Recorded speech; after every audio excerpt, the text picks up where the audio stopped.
Harry got through most of his classes without too much trouble by bringing something to play with and focusing on it, or else he'd doodle. Sometimes he'd actually take notes. In any case, so long as he had something interesting to distract him, he'd keep his mouth shut and didn't lose points or earn more detentions. Potions class, however, was going to be nearly impossible to get through for so many reasons. Thus, he and Hermione took several precautions. First, she cast a spell on him to narrow his vision so that he could only see that which was literally in front of him, such as the work table and potions ingredients. Second, she cast a silencing spell on him so that even if he burst into obscenities, no one would be able to hear him. They'd be able to see him shouting, but no words would come out. Lastly, Madame Pomfrey cast a spell on Harry that would make him fall asleep if Hermione, and only Hermione, said a certain word. Harry didn't want to agree to that at all, but his alternative was being locked in his dorm until they cured him. This was the worst fate Harry could think of, so he reluctantly agreed, thankful that Ron didn't insist on having the power to make him sleep too, because he might just be tempted to murder his best mate if he ever actually used the spell on him. Hermione was different in that he considered her like a sister, and thus someone that should have a little bit of responsibility to rein him in if needed. Of course, that didn't mean he liked the idea, nor did it stop him from grumbling about it whenever he saw Hermione. She did a fairly good job of ignoring him about it, though. She also didn't abuse the spell, saving it for when Harry looked like he might get violent. Therefore, in Snape's class, Harry sat at a table in the back with his attention on his potion as much as possible. It was a general contraceptive potion that made the drinker infertile for 12 hours, which theoretically should be more than enough time, even for horny teenagers. Snape sneered a warning that even though this was a potion they were required to learn at the headmaster's insistence, they were expected to not need the potion until they were well out of Hogwarts. But, incidentally, if they had older siblings or cousins who needed the potion but couldn't afford to buy it from the apothecary and were too dim to make it themselves, Madame Pomfrey had a large stock in the hospital and handed it out with no questions asked. This potion made Harry inexplicably interested. It might well be the first time he was truly devoted to getting the potion right. Not to mention, because of the spells on him, he couldn't truly pay attention to anything else anyway. Next to him, Hermione blushed a vibrant red and turned away slightly so that Harry couldn't see her as she raised her head. She didn't want to distract him or call his attention to their professor, although he would hear him speaking. Snape cast her a displeased look as she waved her hand rather insistently. "Yes, Miss Granger?" Sir, this potion is only useful in preventing unwanted pregnancies. What about, transmittable infections?" She was glowing quite rosily by this point. Snape sighed with an air that he would obviously rather pull off all his nails than talk about this. But it was a question he was asked every time this potion was made. Also, as head of Slytherin, he was often asked such questions by his more cautious and slightly braver students. "I suppose that if one was planning to attend a particularly debauched party or place where one could not take the time to cast a simple detection spell, or risk casting it in front of muggles, then yes, there is a potion to provide protection against anything transmittable for approximately 48 hours. That said, it is far more responsible to simply have a conversation discussing such things in which detection spells are cast and anything transmittable treated before putting oneself in the situation where a potion is needed.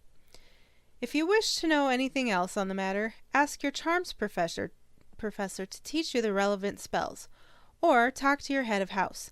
It is her responsibility to ensure that none of you foolish Gryffindors are unprepared for any eventuality." "Yes, sir. Thank you, Professor," Hermione murmured meekly, relieved to be done with the topic. Harry tugged on Hermione's sleeve and tapped on a piece of parchment he had written a question on. She read it and softly hissed, "Harry, no," as she shook her head. "Is there a problem?" Snape growled darkly. No, sir," Hermione denied fervently. "It's just that—" She took a deep breath. "I cast a silencing spell on Harry to prevent more outbursts, and so he can't ask his question on his own." Oh, by all means. Let us hear what Potter's question is, Snape prompted silkily, which was a warning sign if there ever was one. Hermione took a deep breath in, chewing on her bottom lip and wringing her hands. She clearly wished she was currently being swallowed up by the giant squid at the bottom of the Black Lake. Miss Granger, Snape pressed in a low growl. Harry asks, how would you know anything about debauched parties? And more importantly, how many infections did you spread before you were banned from such parties? Hermione promptly put her hands along the side of her face and studied the floor so that she didn't have to see the look of rage on Snape's face. Also, she could pretend not to hear the snickers from some of her classmates. Snape couldn't decide whether to be affronted or amused. He decided, for the first time ever, to be amused and simply pretend to be affronted. Our headmaster has instructed all the professors to ignore Potter's bad behavior, claiming it to be the result of an accident and out of his control. But I see no difference from his usual arrogant behavior.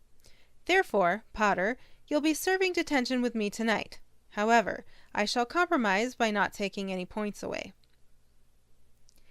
Harry called Snape a name that no one could hear, but couldn't be complimentary in the slightest, judging by the look on his face. What was that? Snape asked in a tone of challenge. Harry repeated himself, but still couldn't be heard. Snape cast a finite incantatum, which ended both the silencing spell and the limiting vision spell, but not the spell cast by Madame Pomfrey, which had a very specific counter to it. Harry stood up.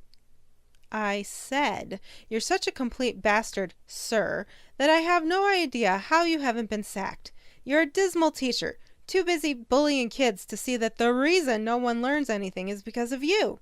Except for your precious Slytherins, of course. They all do well enough because you actually treat them decently. I'd say it was unfair and blatant cheating on your part when it comes to the House Cup. But since no one else can stand them, it probably balances out in the end. Honestly, without your sheer favoritism, they'd probably end up in last place each year. Are you quite done, Mr. Potter? Snape asked in a deceptively mild tone of voice. He took a step away from his desk, closer to Harry. No, sir, I could go on, Harry stated with a shrug, also taking a step away from the work table where he was standing next to. I would highly suggest that you don't, Snape sneered, taking another step toward Harry, unless you are so arrogant as to believe that you are above the burden of responsibility for your words and actions, exactly like your father. You shut up, you self-important shit, Harry roared, taking a couple of steps in Snape's direction. I don't even remember my dad. For all I know, he could have been a saint, or he could have been the devil incarnate. I will never know, and so I cannot possibly be anything like him.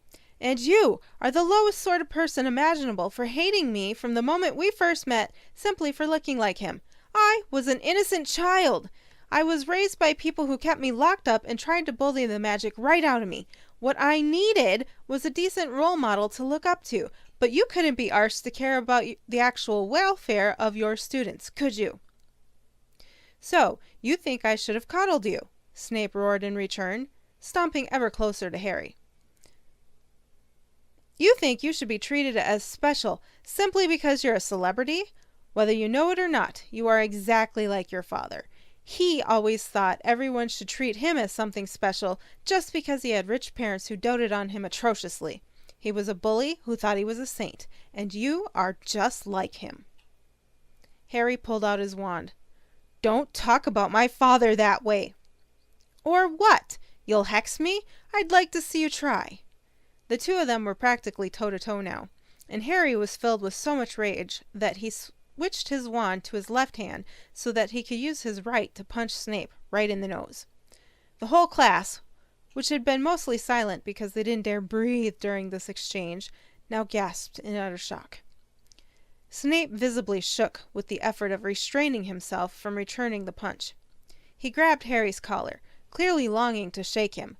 Before Snape could decide between the Cruciatus curse and strangling Harry to death, Hermione smacked herself on the forehead and leapt to her feet. Flibberty-gibbet! She shouted, her wand at the ready to catch Harry, who promptly passed out and fell to the ground, effectively pulling free from Snape's grasp.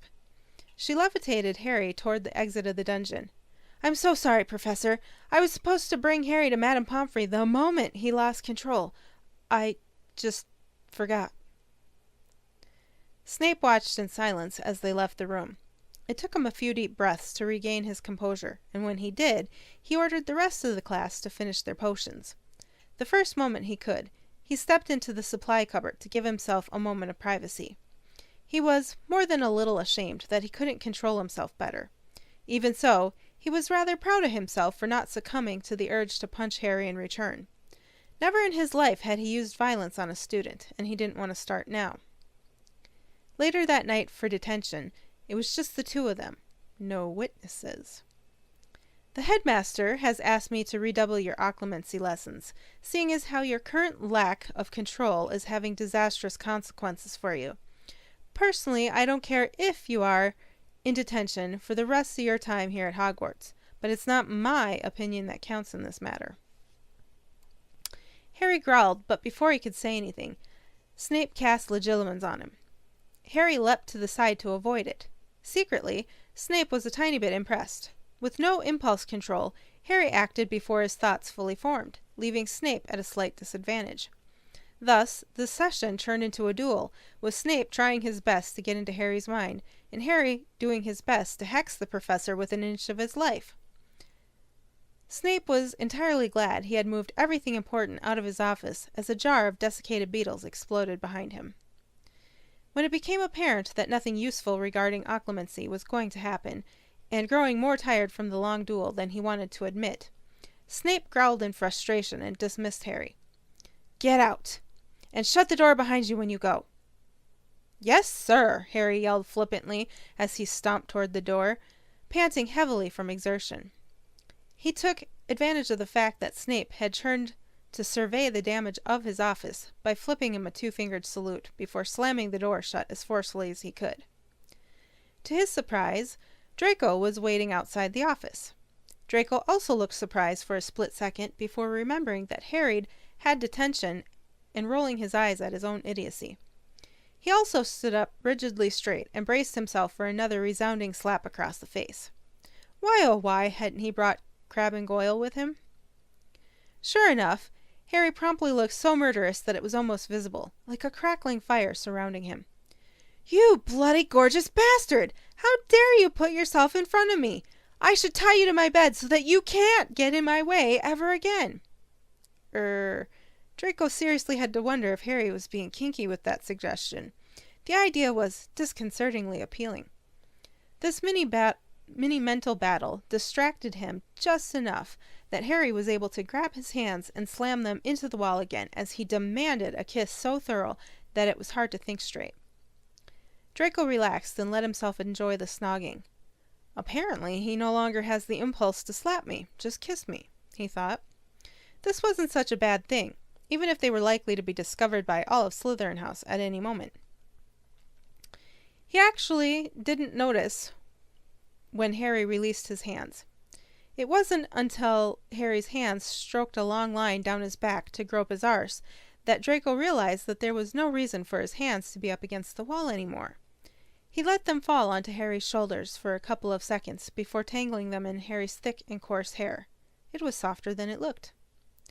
When he realized that all of the blood in his body had inappropriately traveled south, Draco gathered up enough wits to push Harry away, just enough that they were no longer kissing, although they were still somewhat pressed together and glaring at each other very intensely. There was just no way in bloody hell that he was going to fraught with Harry in the middle of the corridor outside Snape's office. Harry responded to the interruption by growling. "I told you to stop being so damned confusing, you buggering arsehole!" He followed that up with a slap that had Draco sighing in frustration, even as he put a hand to his cheek.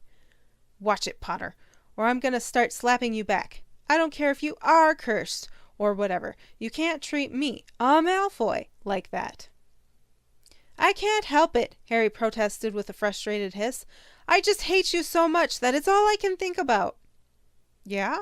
Draco asked with definite interest, although he tried his best to sound bored. Harry ground his hips into Draco's, realized what he had done, and flushed in embarrassment. He abruptly spun around and raced off, pushing his way through a small crowd of Slytherins who'd just come around the corner.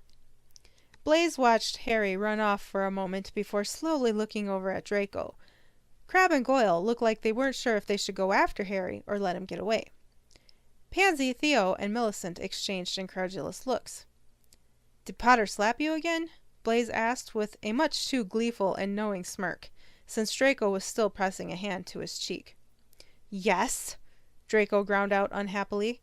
"At this rate, I'm going to have to complain to my father until he insists that Potter be expelled." The looks all the Slytherins except for Crabbe and Goyle exchanged this time were a little too knowing for Draco's liking. "Oh, shut up!" he roared preemptively before storming back towards his dorm, completely forgetting what it was he wanted to talk to Snape about in the first place.